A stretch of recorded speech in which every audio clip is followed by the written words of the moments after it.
Ce era camera? Să mergem o leacă la baie să vedem cum e baia. Așa, aici e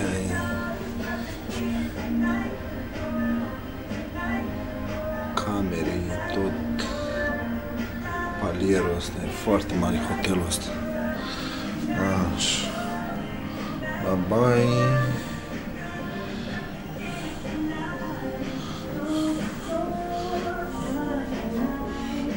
Așa, intrăm.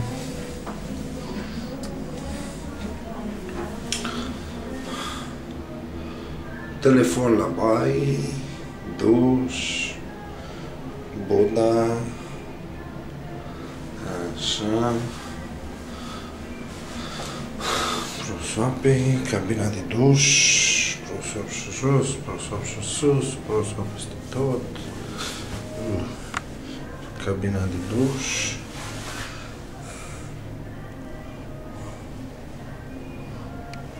Așa. Asta e baia.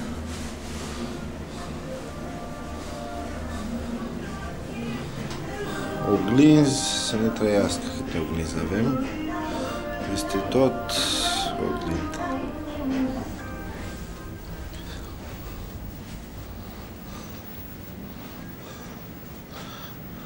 Și încă ceva.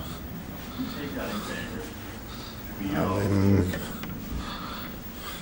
safe în cameră.